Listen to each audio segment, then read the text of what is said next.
이스라엘을 축복하는 모세라는 제목으로 하나님 말씀 증가하도록 하겠습니다. 사람은 누구나 할 것 없이 언젠가는 이 세상을 떠나게 됩니다. 하지만 어떤 모습으로 이 세상을 떠나냐에 따라서 그 사람에 대하여 남은 사람들이 평가를 하게 되어집니다. 사랑 여러분, 여러분 죽음의 순간에 무엇을 남기고 떠나고 싶으십니까? 어떤 사람은 재산을 남기고 떠나죠. 어떤 사람은 이름을 남기고 떠납니다. 그리고 어떤 사람은 사랑과 축복을 남기고 떠나기도 합니다. 모세는 지금 죽음을 앞두고 있습니다. 가나안 땅을 눈앞에 두고 있지만 들어가지는 못합니다. 그러니까 인간적으로 보면 아쉬움도 있고 원망도 있을 수가 있습니다. 하지만 모세는 자신의 실패를, 아쉬움을, 자신의 억울함을 말하고 있지 않습니다. 오히려 마지막 순간까지 백성을 축복합니다. 모세의 마지막 모습은 한 사람의 지도자의 모습이 아니라 하나님 아버지의 마음을 품은 영적 아버지의 모습입니다. 오늘 본문은 죽음을 앞둔 모세의 유언이 아니라 하나님의 사랑을 전하는 축복의 선언입니다. 그리고 이 말씀은 오늘 우리에게 이렇게 질문하고 있습니다. 당신은 무엇을 남기고 떠날 것입니까? 여러분이 떠나간 자리에 무엇이 남아 있겠습니까? 사람들이 여러분을 어떤 사람으로 기억할 것이라고 생각하십니까? 첫 번째 같이 읽습니다. 시작.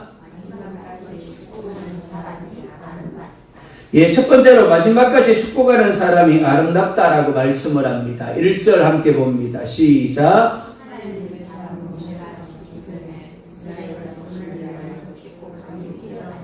아멘. 이렇게 말씀을 합니다. 하나님의 사람 모세.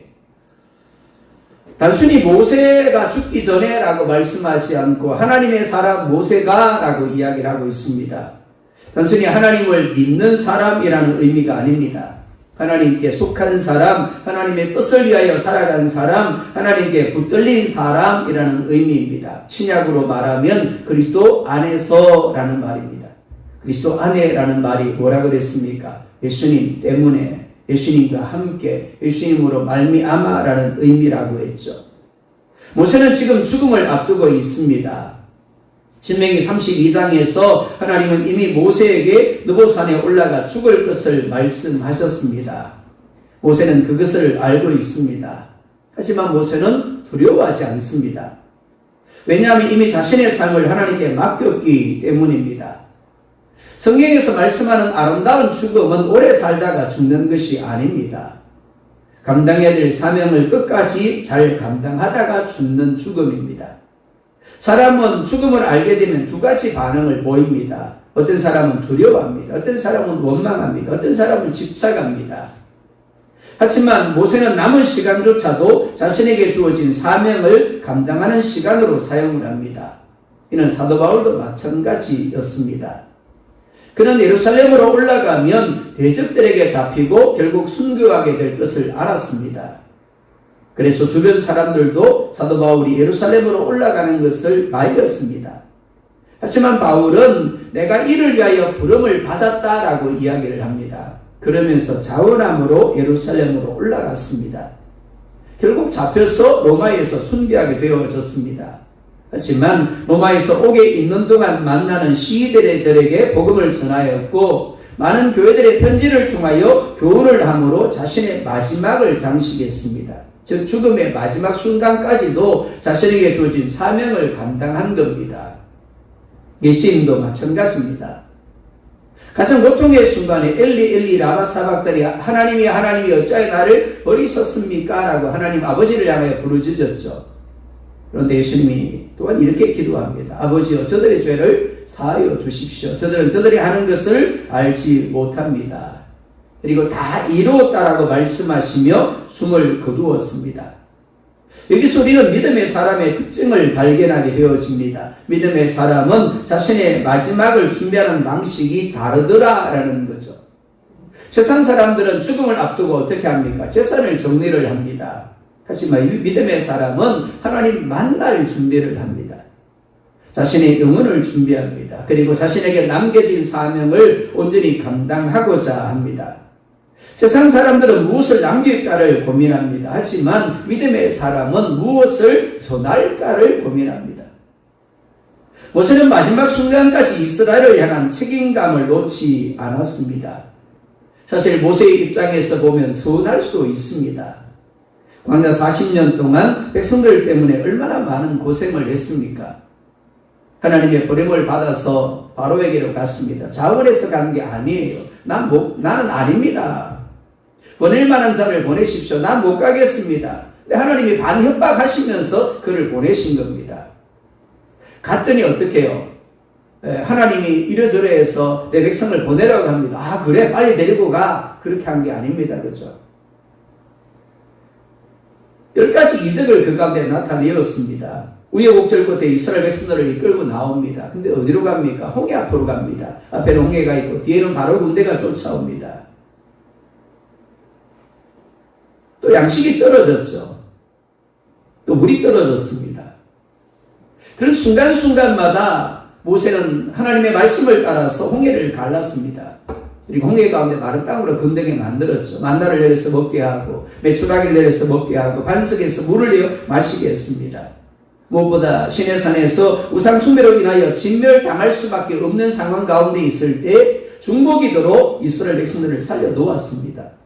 하지만 이스라엘 백성들은 한결같이 모세를 향하여 원망을 쏟아내고 모세를 비난했습니다.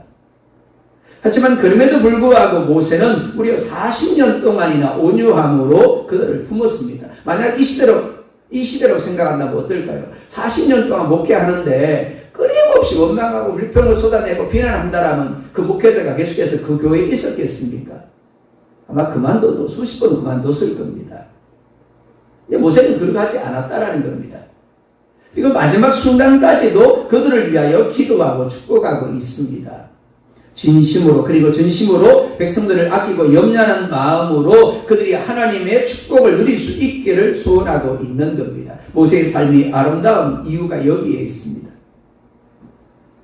그는 하나님의 부름을 받은 때로부터 지금까지 자신을 위한 삶을 결코 살지 않았습니다. 자신에게 맡겨진 이스라엘 자손들을 위하여 기도하며 축복의 통로로 살았습니다. 삶의 마지막 순간에도 그는 자기 자신이 아니라 백성들을 염려합니다. 그리고 그들을 위하여 기도하고 축복합니다. 이것이 하나님을 믿는 사람의 마지막 모습입니다. 사도행전에 보면 스데반 집사님의 모습이 나옵니다. 돌에 맞아 죽어가고 있습니다. 그러니까 얼마든지 자기 자신에게 반응할 수 있는 상황입니다. 그런데 스데반 집사님은 그렇게 하지 않았죠. 오히려 자신을 향하여 돌을 던지는 그들을 향하여 하나님 앞에 기도합니다. 이 죄를 그들에게 돌리지 마옵소서. 죽음 앞에서 무엇이 나오는가가 그 사람의 진짜 모습이라고 할 수 있습니다. 그렇기 때문에 마지막이 중요합니다. 마지막 말, 마지막 태도, 마지막 모습이 중요합니다. 어떤 분은 살아있을 때는 그렇게 은혜로운 모습이었는데 중요한 순간에는 죽지 않으려고 몸부림을 쳤다고 합니다. 우리 역시 언젠가는 모세처럼 죽음을 앞두게 되어질 겁니다. 여러분의 삶의 마지막이 모세처럼 아름답기를 축복합니다. 그때 맑은 정신으로 내가 사랑한 가족들과 성도들에게 분명하게 하나님의 경고를 전하며 또 하나님이 어떤 분이신가를 증거하며 성령의 감동함을 따라 예언적 축복의 말씀을 전할 수 있기를 축복합니다. 하지만 그러기 위해서 먼저 오늘이라는 시간 속에서 다른 사람을 진심으로 사랑하고 아낌으로 말씀으로 경고하며 또 축복의 말을 할 수 있기를 축복합니다. 여러분이 오늘 이 세상을 떠난다라면 여러분의 가족과 지체들에게 하고 싶은 축복의 말은 무엇입니까? 두 번째 같이 읽습니다. 시작. 아멘. 그렇습니다. 하나님의 사랑을 기억하는 사람이 흔들리지 않습니다. 2절과 3절 봅니다. 시작.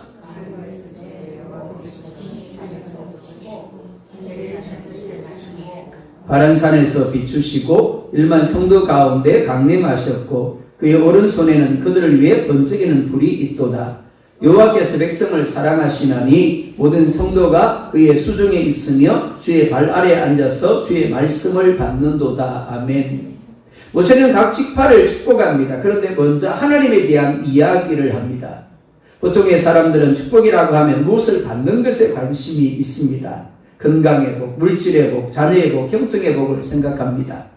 하지만 모세는 복을 이야기하기 전에 먼저 하나님을 이야기합니다. 왜 그럴까요? 하나님이 모든 복의 시작이시기 때문입니다. 즉 모든 복이 하나님으로부터 말미암기 때문입니다. 그러니까 하나님 없이는 복이 없는 겁니다. 돈이 있습니다. 근데 하나님이 없으면 어떻게 되나요? 탐욕이 되죠. 돈 때문에 망하는 겁니다. 건강이 있습니다. 그런데 하나님이 없습니다. 그럼 어떻게 될까요? 교만이 됩니다. 그 건강을 자신의 쾌락, 자신의 즐거움만을 위하여 사용하게 되어지는 겁니다. 권세가 있어도 마찬가지입니다. 반대로 하나님이 함께 하시면 광야에서도 복을 누릴 수 있습니다. 그래서 모세는 이스라엘에게 가장 먼저 하나님의 어떤 분이신가를 이야기하는 겁니다. 그리고 가장 먼저 시내산을 이야기합니다. 시내산은 단순한 산이 아닙니다. 하나님이 친히 임재하셔서 이스라엘 백성들 가운데 말씀하신 산입니다. 하나님께서 천둥과 번개 가운데 강림하시고 이스라엘 백성들과 언약을 맺으시고 말씀을 주신 장소가 시내산입니다. 출애굽기 19장을 보면 온 산이 진동을 합니다. 연기가 자욱하고 나팔 소리가 울려 퍼집니다. 백성들은 두려움에 떨었습니다. 하나님 왜 그런 모습으로 이스라엘 백성들 가운데 나타나셨을까요? 하나님이 거룩한 분이라는 것을 이스라엘 백성들 가운데 보여주시기 위함이었습니다. 그리고 이스라엘 백성들에게 말씀을 주시기 위함이었습니다. 여기서 중요한 것은 하나님은 결코 침묵하시는 분이 아니라는 겁니다. 하나님은 말씀하시는 하나님입니다. 사람은 말씀을 들어야 삽니다. 기계는 만드니의 설명대로 사용해야만 고장이 적습니다. 마찬가지로 사람도 창조주 하나님의 말씀대로 살아야 합니다. 죄는 하나님의 말씀보다 내 생각을 더 믿는 겁니다. 아담과 하와가 범죄한 것도 결국 말씀을 버렸기 때문입니다. 안 죽어. 눈이 밝아서 정말 그런가? 그리고 선악과를 바라보았습니다. 어떻게 했다고요? 먹음직, 보암직, 지혜롭게 한 만큼 탐스러웠더라. 자기 생각을 따라 말씀을 버려버렸죠. 사울왕이 버림받은 것도 마찬가지입니다. 하나님의 말씀을 가볍게 여겼기 때문입니다. 이스라엘이 망한 것도 말씀을 떠났기 때문입니다. 모세는 마지막 순간에 이스라엘 백성들이 하나님의 말씀을 받았던 시내산을 다시 이야기합니다. 이스라엘을 살리고 이스라엘을 누리게 하는 것이 하나님의 말씀이기 때문입니다. 오늘도 마찬가지입니다.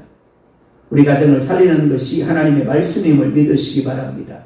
우리 영혼을 살리는 것이 말씀임을 믿을 수 있기를 원합니다. 우리 교회를 살리는 것이 말씀임을 믿을 수 있기를 원합니다. 그런데 과연 성경 읽을 때 얼마나 많은 시간을 투자하고 있습니까? 말씀을 들을 때마다 얼마나 사모하며 듣고 있습니까? 또한 하나님은 끝까지 함께 하시는 하나님이십니다. 모세는 세일산과 바란산도 이야기합니다. 이 두 장소는 광야 여정과 연결되어 있습니다. 바란산은 이스라엘 자손들이 모압 땅으로 들어오기 전에 통과해야 했던 에돔 땅의 산지를 가리킵니다. 그리고 바란산은 바란 광야의 고지대를 가리킵니다.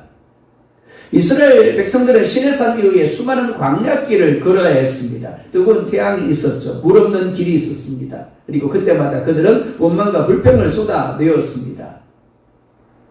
근데 놀라운 것이 무엇이가 하면 하나님은 한 번도 그들을 버리지 아니하셨다라는 겁니다.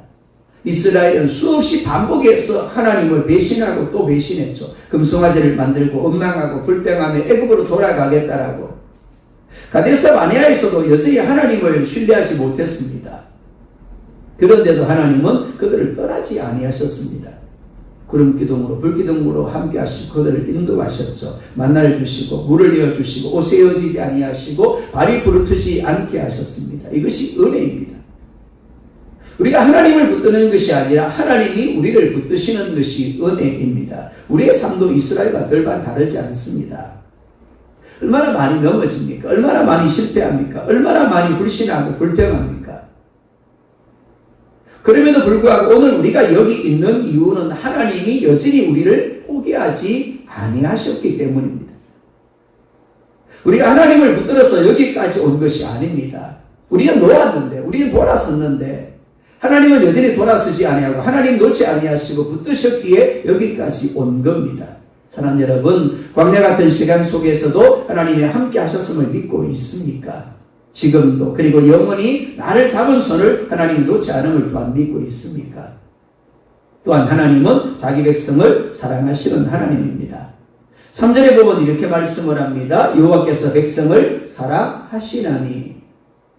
모세는 하나님의 능력을 말하기 전에 하나님의 사랑을 이야기합니다. 왜냐하면 하나님의 모든 역사하심의 출발점이 사랑이기 때문입니다.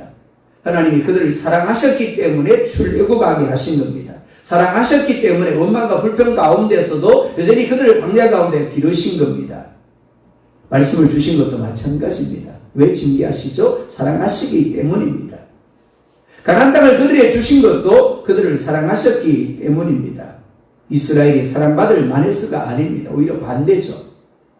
그들은 끊임없이 불순종했습니다. 그럼에도 불구하고 하나님은 변함없이 그들을 사랑하셨습니다.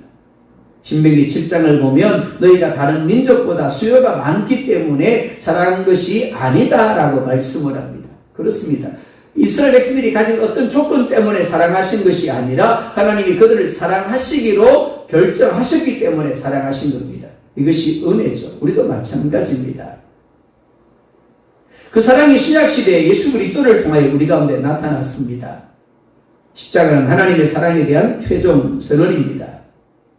로마서 5장에서 뭐라 말씀합니까? 너희가 원수 되었을 때, 죄인 되었을 때, 경건하지 아니할 때 그 아들을 십자가에 죽게 하심으로 우리를 향한 하나님의 사랑을 확정하셨다라고 말씀을 합니다. 자격 없는 자를 향한 하나님의 사랑이라는 거죠. 그 사랑이 오늘 우리와 함께함을 믿을 수 있기를 원합니다. 또한 하나님은 지금도 왕이십니다. 5절에 이렇게 말씀을 합니다. 5절 함께 봅니다. 여수론의 왕이 있었으니 그 백성의 수령이 모이고 이스라엘 모든 지파가 함께한 때로다. 아멘. 하나님은 시내산에 강림하심으로 이스라엘 자손들과 더불어 언약을 맺으셨습니다. 그 언약은 하나님이 이스라엘의 왕이 되고 이스라엘이 하나님의 백성이 되는 언약이었습니다. 그 하나님이 이스라엘과 함께 하시면서 그들을 지키고 보호하셨습니다. 그리고 인도하시면서 만나와 메추라기를 먹이고 생수를 마시게 함으로 의복이 헤어지지 않게 하시고 발이 부르트지 않게 하심으로 부족함이 없게 하셨습니다. 누가 인도한 거죠? 드러난 것은 모세가 인도한 겁니다. 누가 능력을 행하였습니까? 드러난 것은 모세가 행한 것이었습니다. 하지만 실상은 이스라엘의 왕이신 하나님이 그들을 인도하신 거고 하나님이 그들 가운데 역사하신 겁니다. 모세는 이를 분명히 합니다. 그렇기 때문에 자신이 비록 죽음으로 이스라엘을 떠나게 되지만 변하는 것은 아무것도 없음을 이야기합니다. 여전히 동일하게 하나님이 이스라엘과 함께 하시며 지금까지 인도하신 것처럼 인도하시며 모든 필요를 공급해 주실 것을 이야기하고 있는 겁니다. 모세는 지금 이 사실을 마지막으로 가르치고 있는 겁니다. 무슨 말인가 하면 이스라엘아 나를 의지하지 말고 하나님을 의지하라라는 겁니다. 나를 기억하지 말고 하나님을 기억하라는 겁니다. 나를 따르지 말고 하나님을 따르라는 겁니다. 이것이 참된 지도자의 모습입니다. 이를 분명히 기억하라라는 겁니다. 앞에서 살펴본 것처럼 하나님은 계속해서 반복적으로 이스라엘 백성들에게 하나님을 기억하라고 잊지 말라라고 하셨습니다. 하지만 가나안 땅에 정착한 이스라엘 백성들은 자신들의 왕이며 보호자이시며 인도자이신 하나님을 금세 잊어버립니다.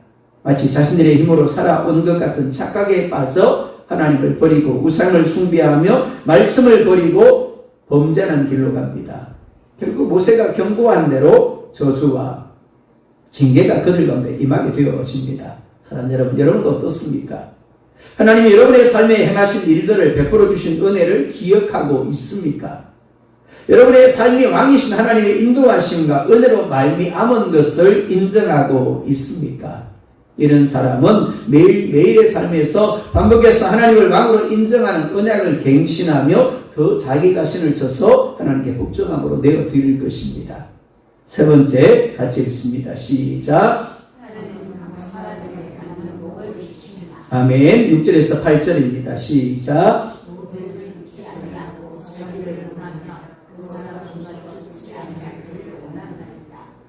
그가에 대한 축복은 이러하다. 여호와의 그의 목숨을 내시고 그의 백성의 영을 인도하시고 그의 손으로 자기를 가지고 싸우게 하시고 그가 그를 눈으시지 못하느니라.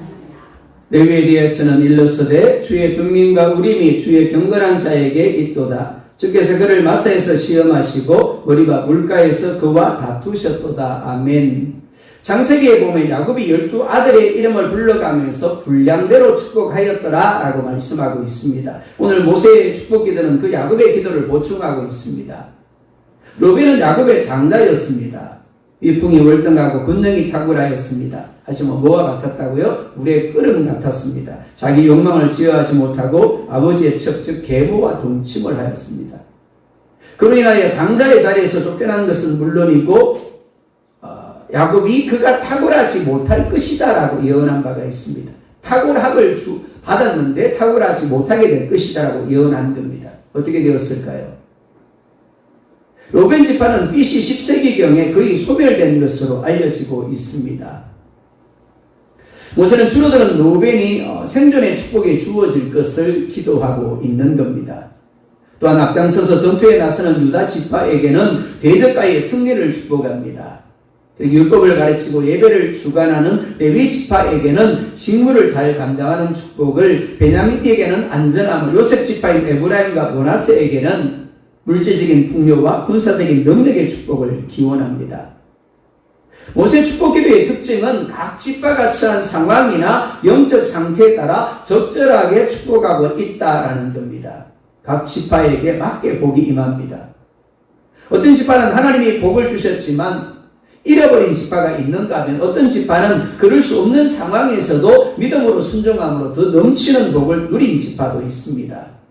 모세는 모든 지파를 똑같이 축복하지 않습니다. 무슨 말이구만? 똑같은 교회에서 똑같은 하나님을 예배하지만 똑같은 자리에 있지만 똑같이 복을 받는 것은 아니더라라는 거죠.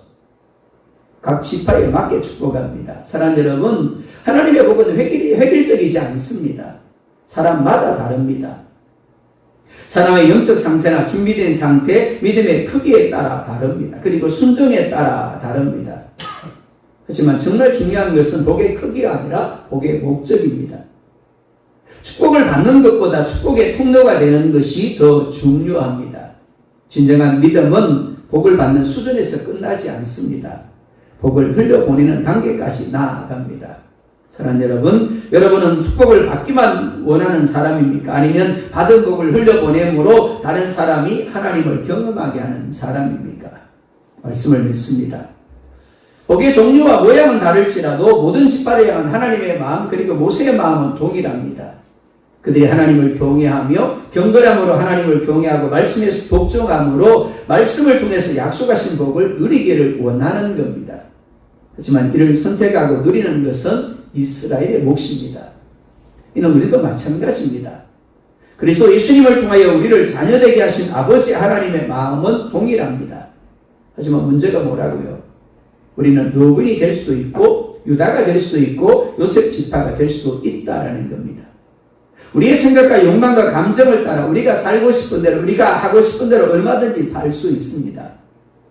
반면에 레위 지파처럼 늘 성전을 중심하며 하나님을 섬기며 기도하며 예배하는 삶을 살 수도 있고 유다 지파처럼 자신을 희생하며 섬기는 삶을 살 수도 있고 그리고 요셉처럼 하나님의 일하심을 위하여 자신을 기꺼이 내어드릴 수도 있습니다. 여러분의 삶이 복을 받는 삶이기를 축복합니다. 하지만 단순히 복을 받는 것에서 그치지 않고 그 복을 흘려보낼 수 있기를 원합니다. 그래서 여러분을 통해서 더 많은 사람들이 하나님이 어떤 분이신가를 알고 동일하게 하나님의 복을 누리는 그런 통로가 될 수 있기를 예수님의 이름으로 축복합니다.